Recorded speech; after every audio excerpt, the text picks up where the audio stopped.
Okay, today our presentation covers the 5 stages a Dumpee typically goes through in a breakup, and how the Dumpee can move through each as fast and effectively as possible.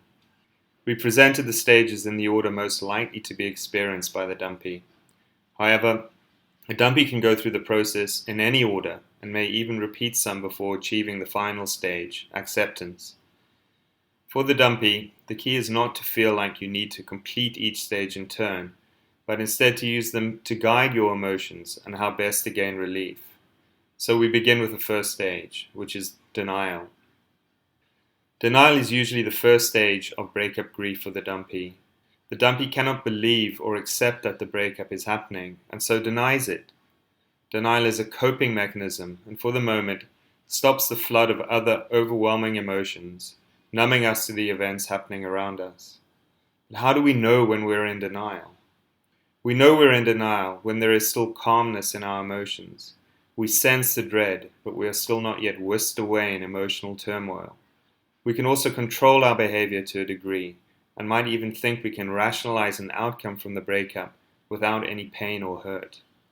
If you're in the first few hours or days of a breakup, and you think this is going to be easy and it's all a breeze, then you're probably in denial, so brace yourself.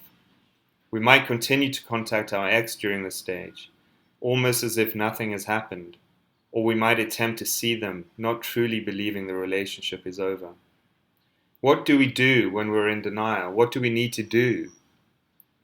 If you understand that you're in denial, you must try to stop all connections with your ex and get into no contact as fast as possible. As long as you're in denial, you will not move into a period of no contact, and so neither can you begin the recovery process. For most of us, denial is temporary, and we soon move past the stage onto the other emotions we discussed below.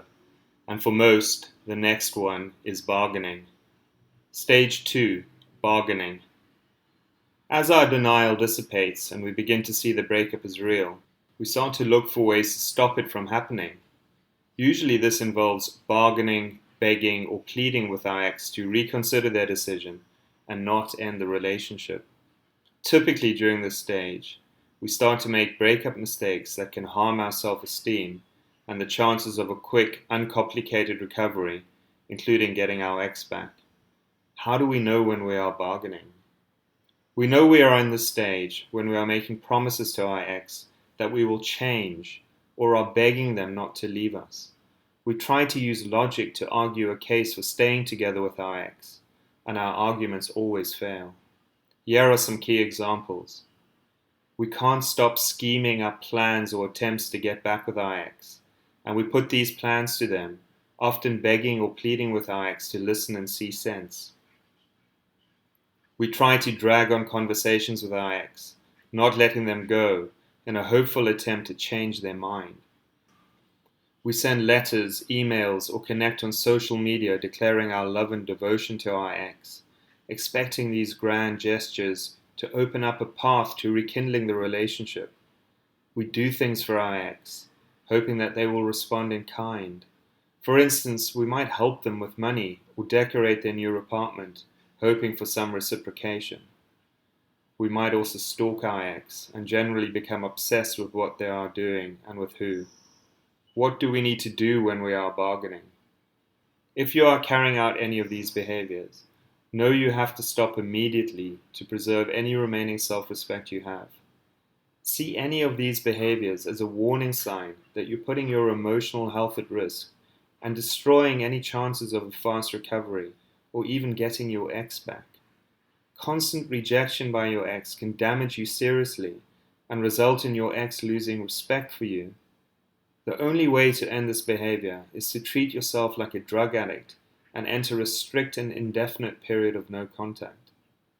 So when you find yourself bargaining, begging, or pleading with your ex, stop immediately and go no contact. Intertwined with denial and bargaining, you're likely to feel anger or depression. Anger usually comes first. Stage 3 for the dumper, anger. You start to feel angry when your attempts at bargaining or pleading with your ex fail, and frustration with them boils over into anger or resentment. You might start blaming your ex for the way you feel, or for not trying to reconcile with you. If you experience guilt for blaming them, then this guilt might make you even more angry. You might also be angry with life generally, upset that you can't find a way to a successful relationship, or be happy with what life is dealing out to you. You might believe life is unfair to you, leading you to be angry with the world. Whatever your reasons for anger, note that the feeling is a good sign as it signifies progress through the stages of your breakup. However, anger is also a form of stress, and so you mustn't let it linger, and neither must you suppress it or direct it dangerously towards others. Instead, find a way to deal with your anger healthily and positively. What to do if you are angry about the breakup? As we recommend for the earlier stages, going into a strict period of indefinite no contact will help you come to terms with your emotions quicker, including anger. So if you haven't yet, take your anger feelings as a sign to enter no contact with your ex.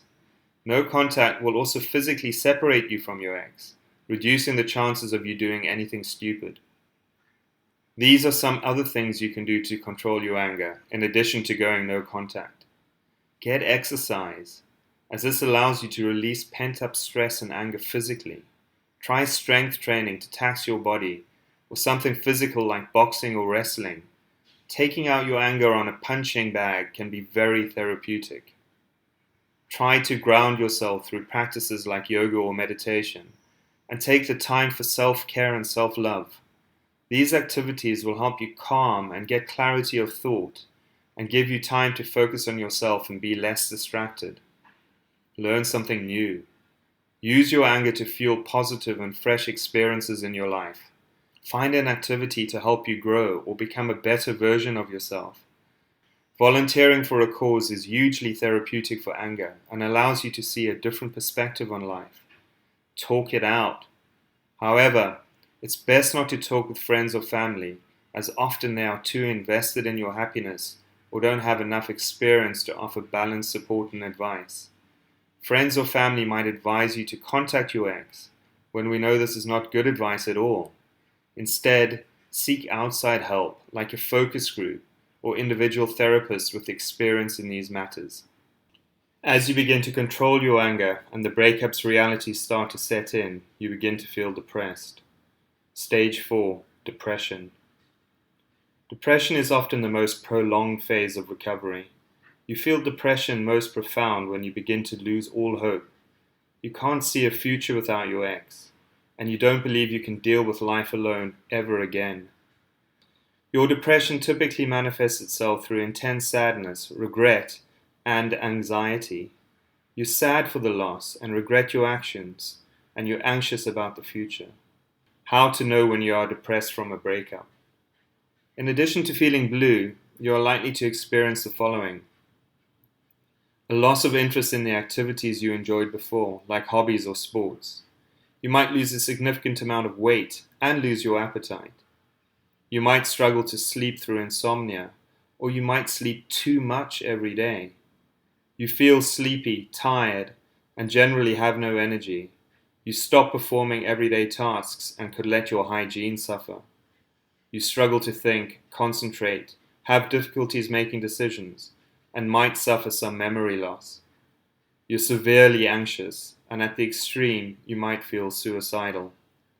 You see, the breakup not only unexpectedly snatches your ex away and all the family and friends they brought into your life, but it also takes away the future you planned together.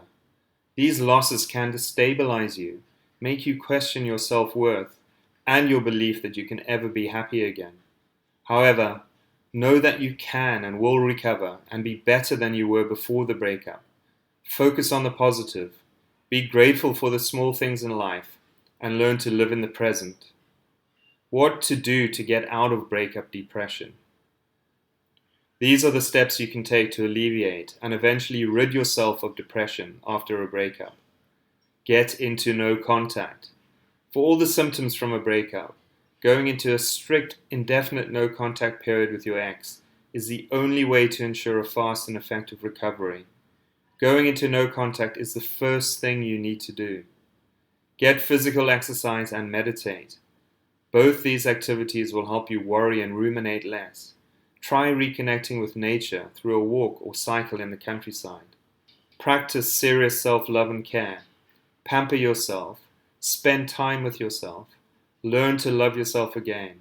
And learn that being with you is just as good or even better than being with your ex. Learn new skills. A new language. Learn to play a musical instrument, volunteer, or any activity that will fill you with a sense of pride and accomplishment. Spend time with family and friends. Don't isolate yourself. Allow others to cheer you up, but be careful of relationship advice from friends and family, as advice from these parties is often incorrect. Develop positive habits and avoid negative behaviors like drinking excessively or late nights out partying.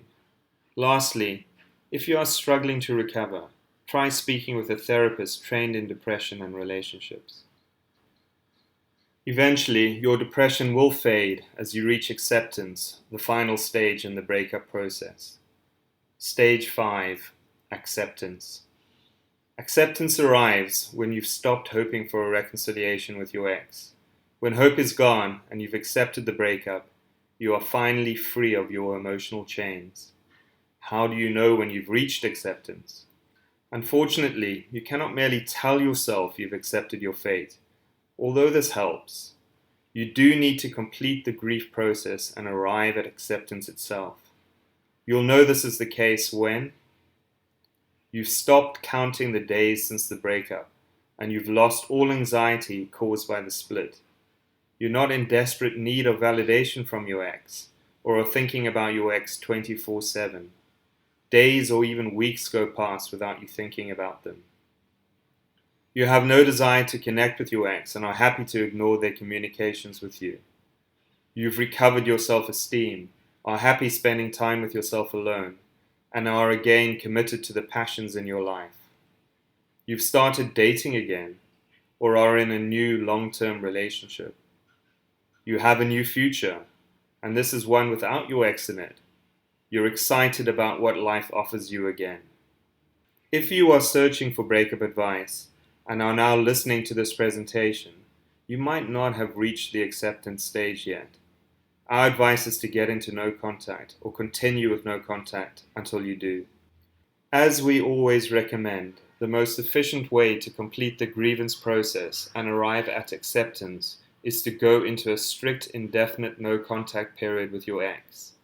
The faster you can get into no contact, the sooner you will recover and reach acceptance. So what does this all mean? For the Dumpee, breakups are heartbreaking and soul-destroying. The more meaningful the relationship, the worse the Dumpee feels, and the longer the recovery time. It's a universal process all Dumpees need to go through, and it's the same process for both sexes and across almost all cultures. If you're a Dumpee and understand that breakups are a process, then understanding where you might be in the process and how to behave will leave you in a better position to recover faster. And the most effective way to recover from a breakup fast, with the most significant chance of getting your ex back, is to enter into a period of strict and indefinite no contact. We refer to no contact throughout this presentation, and you can read more about it in the related topic links in the description below.